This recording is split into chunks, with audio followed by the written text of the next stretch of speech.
Tuhan, kalau hari ini kali yang pertama saya bisa melayani tempat ini. Terima kasih Bapak Gembala, Ibu Gembala yang ada di tempat ini. Kita percaya walaupun ini baru pertemuan yang pertama, tadi Pak Gembala sedikit bisikan kepada saya, Ibu Lis kalau bisa sedikit, begitu ya Pak ya. Mungkin saya akan selingi nanti ketika menyampaikan firman, saya akan membawa sedikit kesaksian saya. Tapi sebelumnya saya sampaikan, saya adalah Dr. Lilis Purba, SHMH. Dan suami saya di Medan, Bapak Ibu. Purba ya. Sampai sini dari Medan bisa? Oh puji Tuhan, banyak juga ada beberapa orang dari Medan. Dan suami saya adalah dari Manado, satu kampung dengan Pak Gembala. Ya, dari Manado, Pak Mia Pori. Jadi saya adalah Batman Batak Manado. Amin. Dan dari perkawinan kami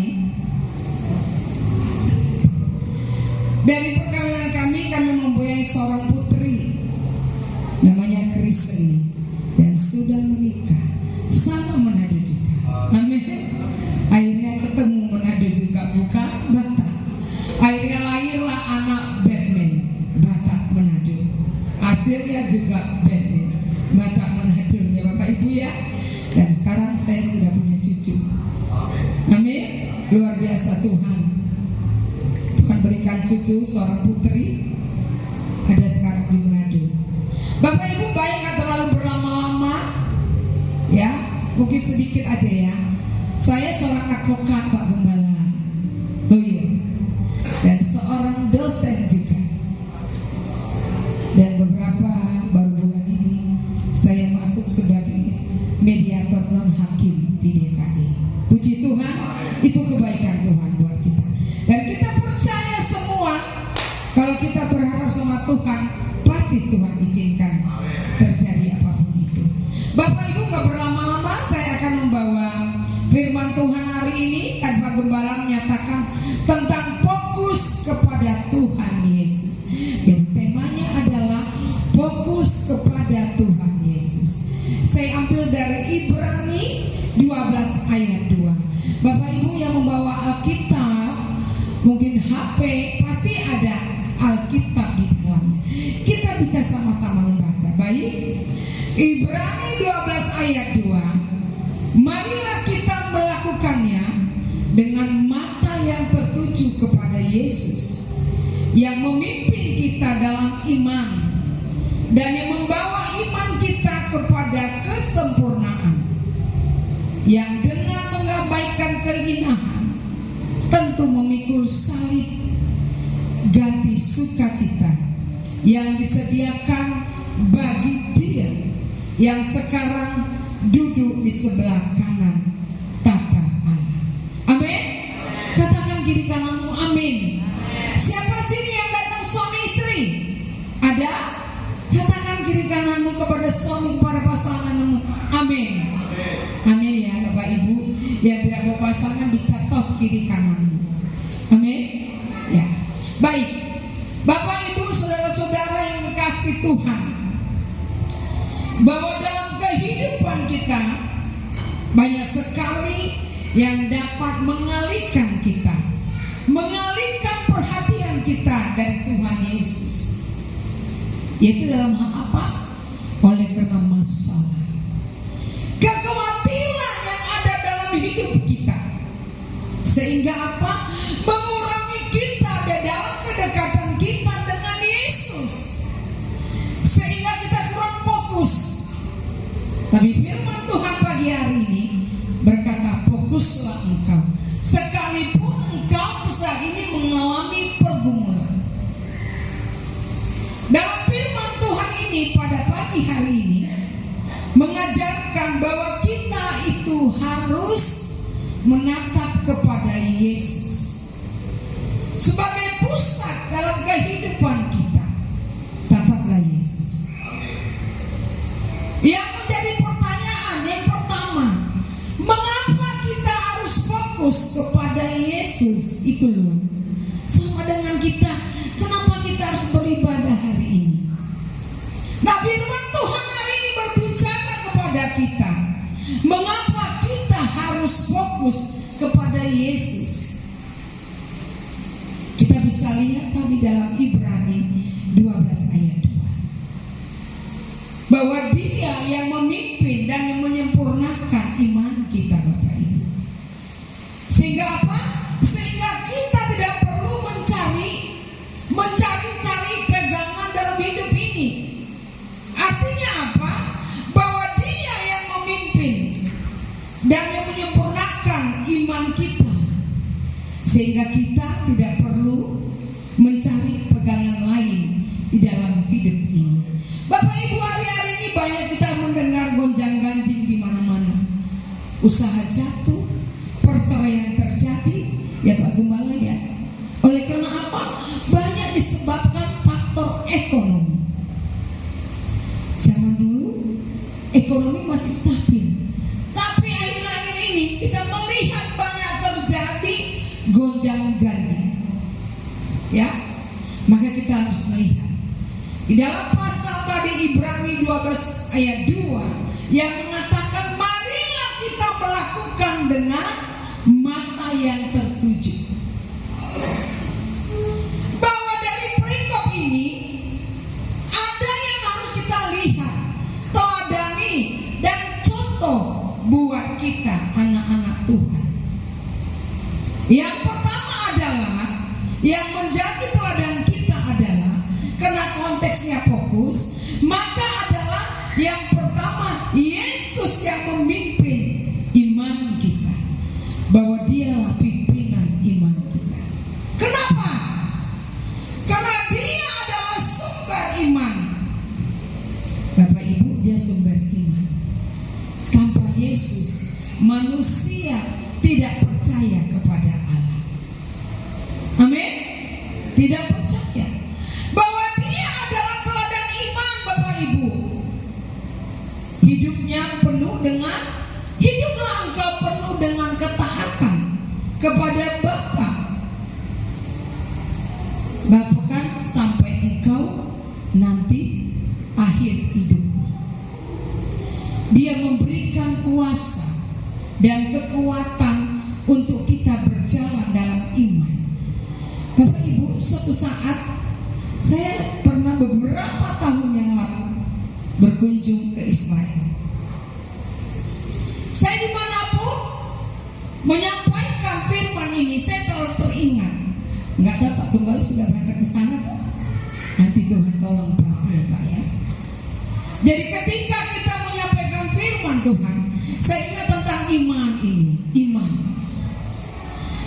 Ketika saya ke sana, saya berjalan di Kapernaum.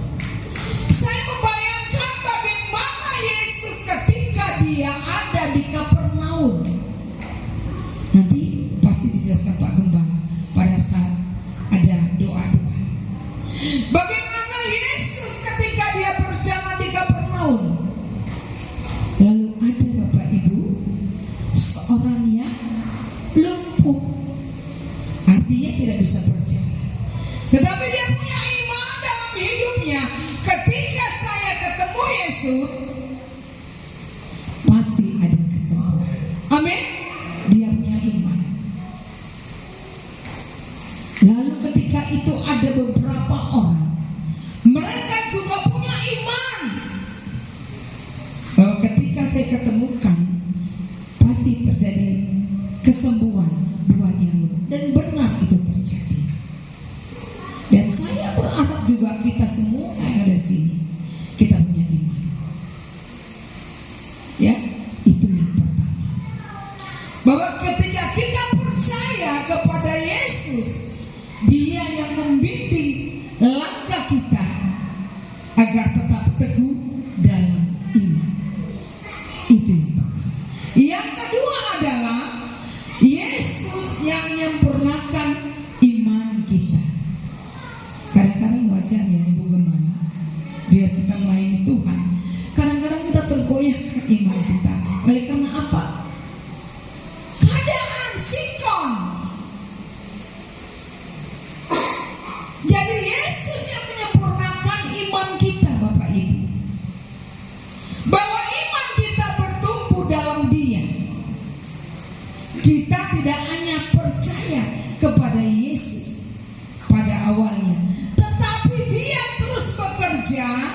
di dalam hidup kita untuk membentuk iman kita yang semakin kuat. Nanti Bapak Ibu bisa baca di rumah dalam Filipi 1 ayat 6. Nanti di rumah dibaca. Sehingga kesempurnaan iman di dalam Yesus itu adalah puncak dari iman, yaitu apa? Keselamatan. Keselamatan yang kekal, yang hanya bisa ditemukan di dalam Yesus. Tidak ada di orang lain, tetapi di dalam Yesus. Sehingga kita melihat bahwa iman kita diperkuat melalui pencobaan. Yesus menggunakan setiap pengalaman hidup kita untuk membentuk iman yang semakin teguh. Sedikit saya bicara, Bapak Ibu.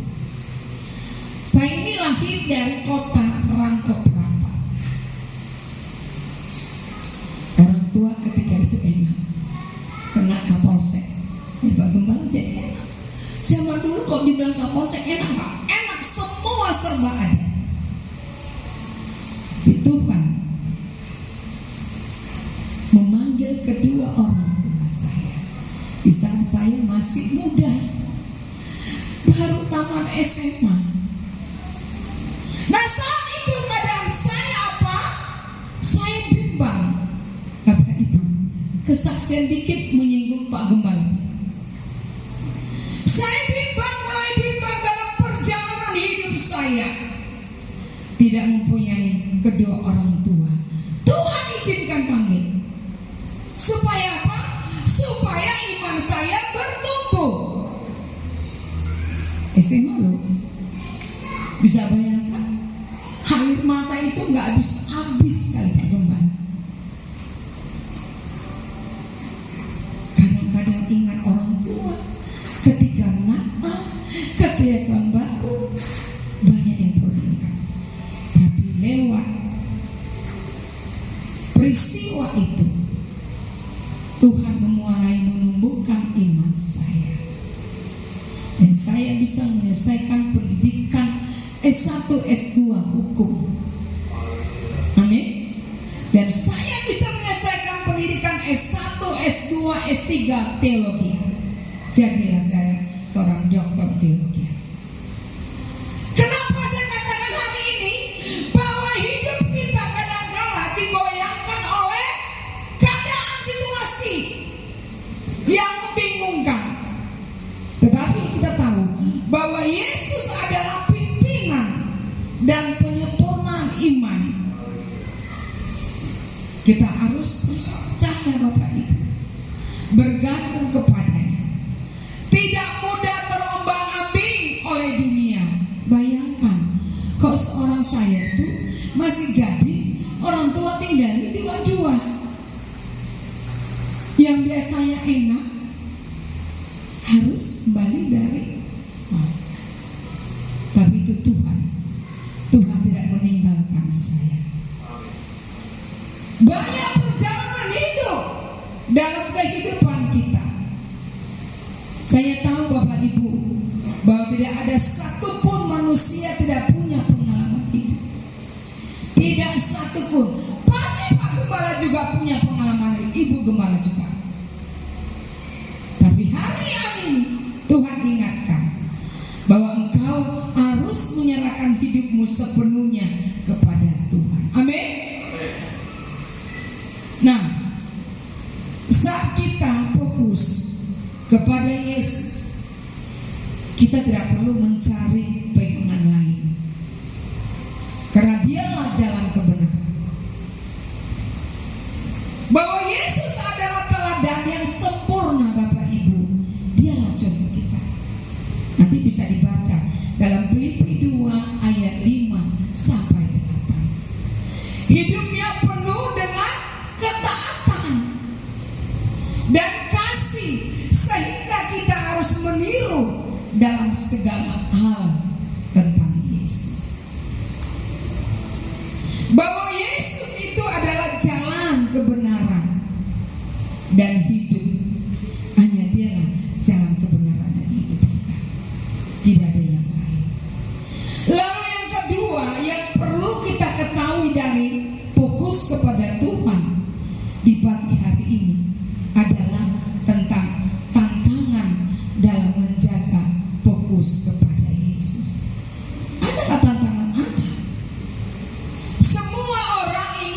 fokus, tapi kadang-kadang ada tantangan yang terjadi. Apa itu? Tantangan dalam menjalankan fokus kepada Yesus yang pertama adalah rasa khawatir. Khawatir hidup. Nanti bisa dibaca dalam Matius 6 ayat 25. Ada rasa khawatir. Saya juga khawatir pada saat itu. Bisa nggak saya melanjutkan saya kuliah? Ketika itu saya masih SMA, Pak Gembala. Saya di Medan itu jauh, masih di kampung, di dekat Malaysia, Melayu Delhi. Jauh. Tapi Tuhan izinkan, Tuhan perkenankan saya merantau ke Medan. Lalu Tuhan perkenankan saya ada di Jakarta. Jadi kalau engkau dari kampung, jangan merasa minder. Kalau Tuhan mau pakai engkau, Tuhan bisa pakai. Amin. Amin. Banyak teman-teman yang luar biasa kehidupan keluarga cukup, tapi Tuhan tidak perkenankan dia sampai menyelesaikan pendidikan. Kenapa? Karena itu ada khawatir. Setiap kita ada khawatir, wajar. Ketika kita menghadapi masalah, sakit, penyakit, atau penganiayaan, maka kita sering merasa Tuhan jauh atau tidak peduli kepada kita. Bahwa salah satu solusi yang harus kita ambil dari sini adalah kita yang pertama harus percaya. Percaya bahwa pencobaan adalah bagian dari proses pendewasaan iman. Jadi kalau engkau diproses, engkau jangan katakan itu adalah Tuhan jauh dari saya. Tapi itu proses iman yang membuat imanmu bertumbuh. Ya, banyak orang yang merasa hidupnya itu khawatir, mungkin karena usahanya jatuh, mungkin karena ditinggal pergi oleh kekasihnya, atau mungkin ditinggal Tuhan panggil pasangan hidupnya. Ada rasa khawatir. Itu yang pertama. Yang kedua adalah dosa dan godaan. Di dunia ini banyak godaan. Godaan apa itu? Godaan terhadap kesenangan kita, Bapak Ibu. Bisa jadi tadi sudah niat mau ibadah, lalu ada godaan. Ayo dong, kita sekarang ke Ancol. Di sana kita bisa happy. Itu godaan. Dosa. Tapi engkau harus tahu ketika engkau jatuh di dalam lubang, engkau tidak hidup di lubang itu, tapi bangkitlah engkau. Engkau tidak hanya memikirkan apa yang terjadi di dalam hidupmu adalah suatu pertanda bahwa Tuhan sedang meninggalkan engkau sama. Tapi itu proses. Ketika Tuhan memanggil kedua orang tua saya berpikir baik-baik, kan masih SMA ya Pak Gembala. Saya berpikir sudah selesai pendidikan saya. Khawatir. Lalu apa? Untung ajaran orang tua, papa mama saya kuat untuk belajar tentang iman. Jadi ketika dia masih hidup, kita sudah diajarkan bahwa engkau harus ada iman. Amin. Saya masih ingat Bapak Ibu, papa saya itu, kalau kita orang Medan, siapa orang Medan dari sini? Ada? Tadi orang Medan? Ya Bu ya, Eda ya. Orang Medan itu kalau malam tahun baru nggak tahu isinya ada nggak. Malam tahun baru itu duduk bersama-sama berdoa ya Bu ya, nasihat. Saya masih ingat bapak saya, dia katakan gini, masih sehat pada saat itu. Dia ya Bu, kalender lagi. Artinya 2 tahun lagi.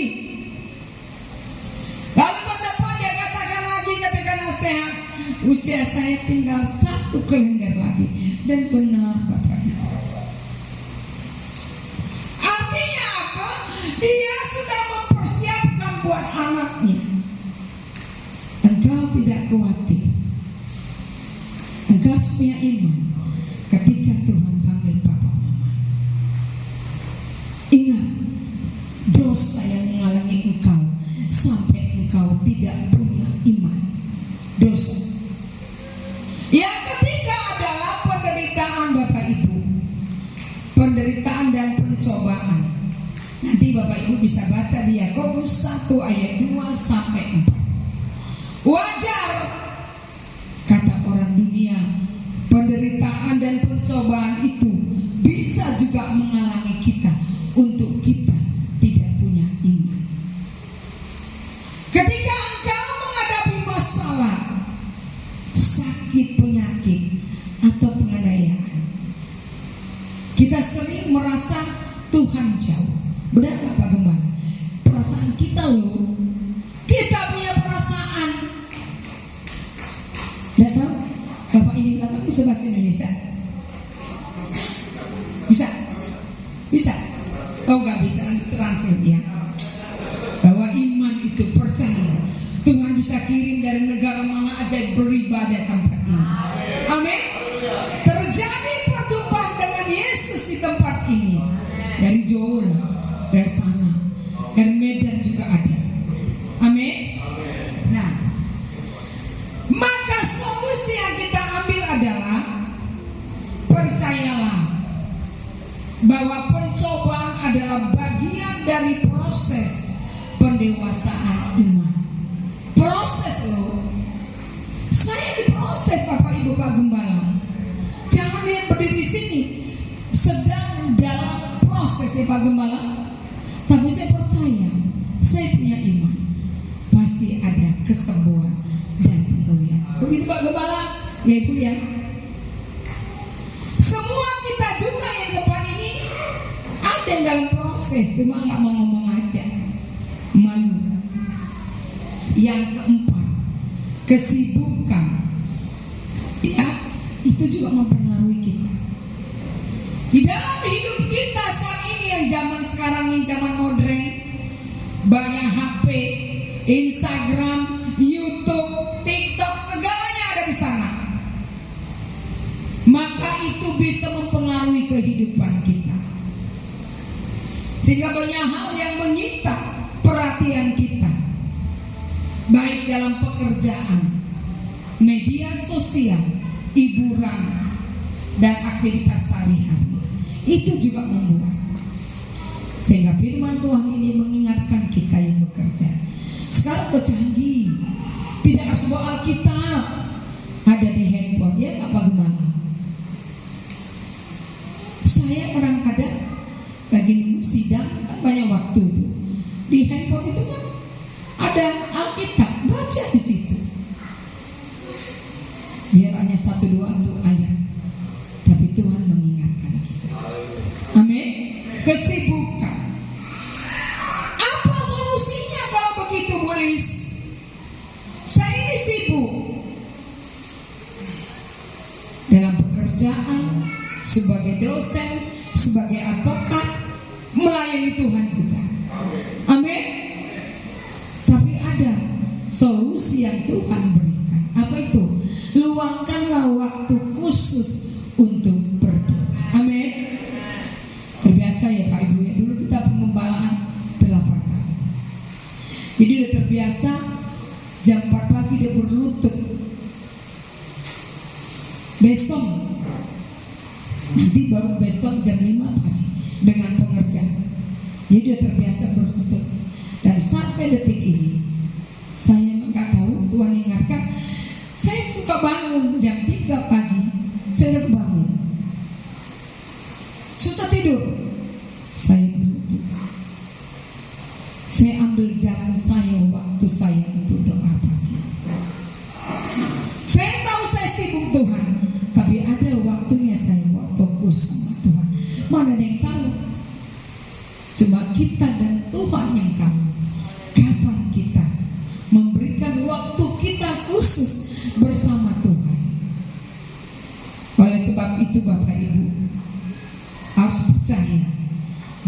Tuhan itu menyediakan segala sesuatu buat kita ketika kita mengandalkannya. Nanti dibaca bahwa ada sesuatu yang Tuhan berikan buat kita. Kadang-kadang Bapak Ibu, dosa dan keinginan dunia itu mempengaruhi, sangat mempengaruhi. Sebab itu kita harus tahu solusinya bagaimana. Maka kita tetap hidup di dalam kekudusan dan mencari kehendak Tuhan lebih dari hal-hal dunia. Yang ketiga, penderitaan dan ujian hidup. Bapak Ibu, penderitaan dan ujian hidup ini setiap kita pasti pernah kita rasakan. Ya. Dalam Yakobus 1 ayat 2 sampai 3 berkata, anggaplah sebagai suatu kebahagiaan apabila kamu jatuh dalam berbagai pencobaan, sebab kamu tahu bahwa ujian terhadap imanmu itu menghasilkan ketekunan. Bapak Ibu, ujian buat saya ketika Tuhan memanggil papa dan mama saya, itu membuat ketekunan buat saya. Kalau saya nggak tekun, saya nggak bisa menyelesaikan pendidikan saya. Tapi ada ketekunan. Apalagi dengan firman Tuhan kita tekun. Di handphone sekarang sudah ada audio juga. Kalau kamu susah melihat karena membaca, pakai audio. Dengarkan firman Tuhan. Kadang-kadang kita juga saat kita menghadapi sakit penyakit atau kesulitan, maka kadang-kadang kita sudah mulai meragukan Tuhan, sudah mulai bimbang. Ketika doa belum terjawab, kita bisa merasakan kecewa, kadang-kadang menjauhkan dari Tuhan. Tekanan juga dan lingkungan membuat kita lelah secara rohani. Tapi ada solusi yang Tuhan berikan buat kita. Percayalah bahwa Tuhan memakai ujian untuk membentuk iman kita menjadi lebih kuat. Katakan kiri kananmu yang suami istri khususnya, biar mami ngomel-ngomel, itu ujian buat papa, supaya papa selalu setia kepada Tuhan. Katakan yang suami istri, mana yang suami istri? Angkat tangan. Mana yang pasangan suami istri? Katakan. Suami katakan, biar mami ngomel-ngomel, itu ujian yang Tuhan berikan buat papa, supaya papa lebih setia lagi kepada Tuhan dan mengasihi istri. Katakan amin. Pak Gembala bilang amin, Ibu Gembala bilang amin, luar biasa. Ini loh contoh pimpinan. Jadi engkau jangan ketika suamimu ngomel, ketika istrimu ngomel, engkau lari dari Tuhan. Apaan tuh? Di ibadah semangatnya luar biasa, ketika sampai di rumah ngomel terus istri saya. Benar nggak? Tapi di sini nggak ada ya Pak Gembala ya, nggak ada Ibu ya. Di luar sana itu. Hah? Yang ketawa berarti pernah melakukan ya, luar biasa. Mana para suami yang diomeli istri ada di sini? Waduh banyak juga. Mana para istri yang suka diomeli suami? Harus ada, pasti ada. Wah di sini nggak ada rupanya suami pada setia ya, tidak mau mengomeli. Contoh dari Pak Gembala ya, tidak mengomeli Ibu Gembala, transfer ya, tidak mengomeli istri. Maafkan saja. Itu tuh. Yang keempat adalah kesibukan dan gangguan dunia luar biasa. Di dalam Lukas 10 ayat 41 sampai 42, tetapi Tuhan menjawabnya, Marta, Marta, engkau khawatir dan menyusahkan diri dengan banyak perkara, tetapi hanya satu saja yang perlu.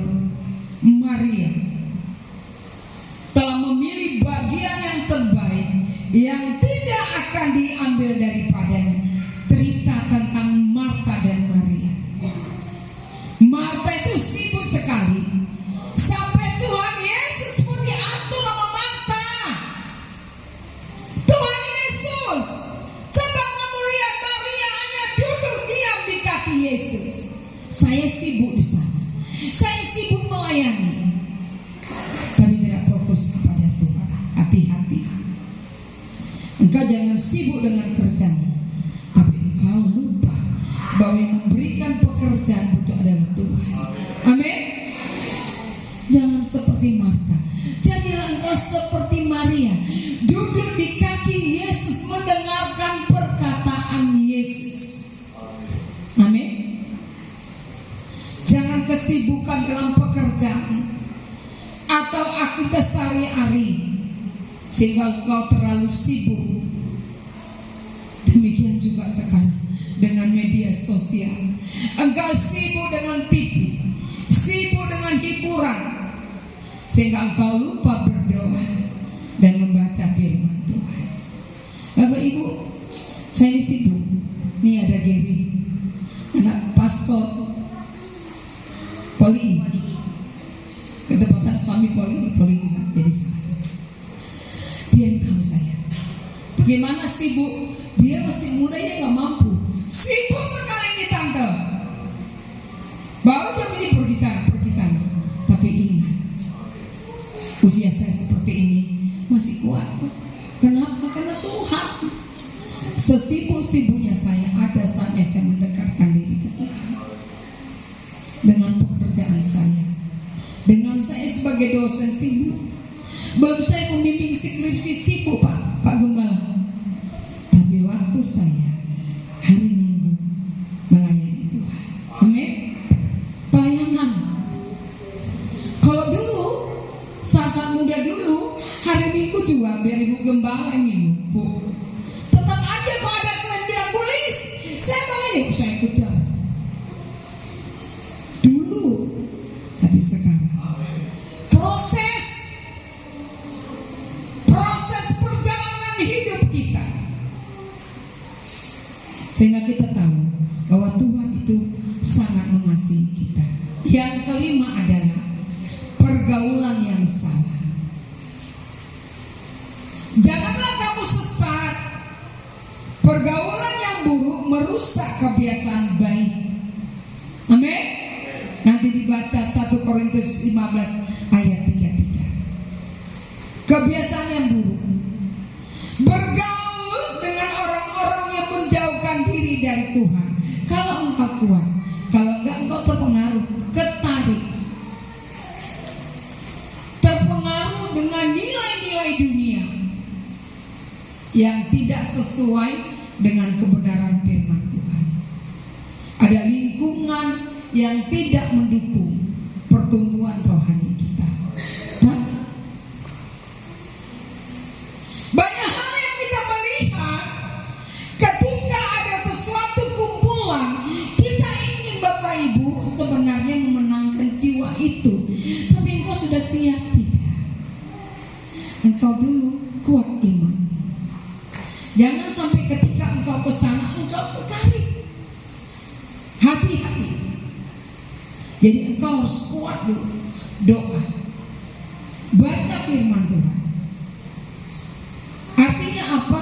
Sebenarnya segala sesuatu yang Tuhan izinkan terjadi itu ada solusi. Solusinya apa Bapak Ibu? Dalam pergaulan, pilihlah teman dan komunitas yang membangun iman, yang membawa kita lebih dekat kepada Tuhan. Kalau imanmu masih lemah, hati-hati, engkau akan tertarik. Sehingga dapat kita simpulkan bahwa pergaulan itu banyak faktor yang bisa mengalihkan perhatian kita dari Tuhan. Tadi saya katakan kekhawatiran, ada dosa, ada penderitaan, ada kesibukan. Tetapi kita melihat bahwa ada solusi yang Tuhan berikan kepada kita, seperti rasa khawatir, terlalu sibuk dengan masa sehingga melupakan Tuhan. Ada dosa dan godaan, yaitu keinginan daging dan dunia, bisa menjauhkan kita dari Tuhan. Penderitaan juga termasuk. Sebenarnya kita mengucap syukur ya Bapak Ibu. Coba lihat saudara-saudara kita yang dalam keadaan sakit di rumah sakit. Coba tanyakan dari hati pribadi. Ada nggak sukacita mereka terbaring di rumah sakit? Tanyakan nanti. Maka sebab itu kita harus tahu bahwa apapun yang terjadi dalam hidup kita itu adalah proses. Amin. Amin. Yang ketiga, bagaimana ya Bu Lis cara kita Bu Lis untuk fokus kepada Yesus? Tadi kan Bu Lis bilang kan ada pekerjaan ini segala macam. Bagaimana caranya? Ada solusinya. Yang pertama adalah berdoa dan tekun. Dalam Filipi 4 ayat 6 sampai 7 berkata, berdoa menjaga hati dan pikiran kita dalam damai sejahtera Tuhan. Artinya apa? Kita harus merenungkan firman Tuhan setiap hari. Bahwa firman Tuhan itu adalah pelita bagi jalan kita. Lalu beribadah dengan sungguh-sungguh seperti saat ini kita beribadah. Kita memuji Tuhan seperti Daud yang memuji Tuhan, menyenangkan hati Tuhan. Nanti dibaca ya Bapak Ibu ya tentang Daud. Lalu engkau harus mengandalkan Roh Kudus. Roh Kudus akan mengingatkan kita tentang ajaran Tuhan dan menolong kita untuk tetap fokus kepada Yesus. Artinya apa? Artinya hidup ini harus penuh dengan yang membuat kita tidak kehilangan arah. Kenapa? Karena ada Yesus bersama kita. Tuhan Yesus selalu menyertai kita dimanapun kita berada. Amin. Bapak Ibu, satu cerita yang luar biasa yang bisa menjadi pedoman buat kita. Yang mungkin Pak Gembala sudah pernah memaparkan ini.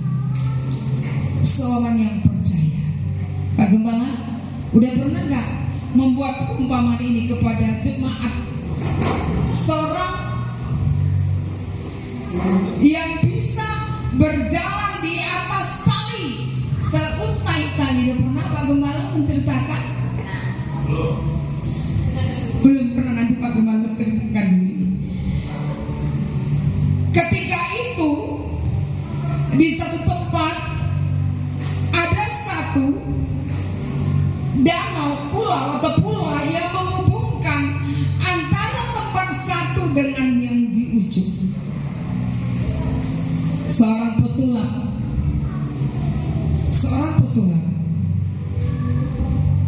dia mengatakan gini kepada seorang anak muda, kamu percaya gak ketika saya menggendong kamu di pundak, kamu selamat, kamu gak terjatuh? Selesai kali pesulap, apa katanya? Saya tidak percaya. Kenapa? Karena saya belum menikah, jadi gak mau mati konyol.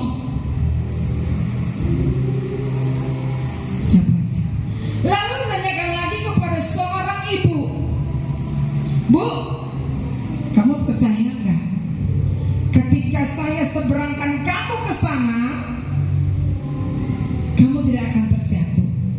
Karena kalau terjadi itu akan konyol ke jurang yang pasti lewat. Lalu kata ibu ini apa? Saya tidak percaya. Kenapa tidak percaya, Bu? Saya masih punya anak, Pak. Kalau Tuhan panggil saya, bagaimana anak saya?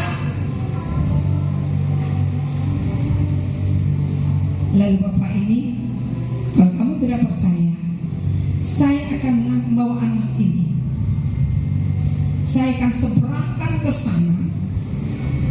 Saya tanya dulu ya, ditanya, percaya nggak? Oh percaya. Bener Bapak Ibu diseberangkan dia di atas pundak. Sampai lalu yang menjadi pertanyaan, orang kan bertanya-tanya, kok itu anak berani diseberangkan nggak jatuh? Kenapa? Ternyata Ibu Gembala tahu papanya. Berarti Ibu Gembala pernah dengar perumpamaan ini. Ternyata itu papanya. Bagaimana dengan kita Bapak Ibu? Kalau kita percaya kepada Tuhan, kita fokus kepada Dia, kita percaya nggak bahwa segala sesuatunya pasti akan bisa berjalan dengan baik. Yang penting kita percaya. Kita percaya bahwa hidup ini, bahwa penuh dengan gangguan, banyak gangguan dalam hidup ini yang bisa membuat kita kadang-kadang kehilangan arah. Namun kita tetap berfokus kepada Tuhan. Jangan tinggalkan Tuhan. Dan kita percaya bahwa segala sesuatunya itu dari Tuhan. Amin. Coba pemusik ke depan, mana pemusik? Pemusik dengan WA dengan sini. Kita percaya Bapak Ibu. Mari kita berdiri. Jangan terlalu panjang.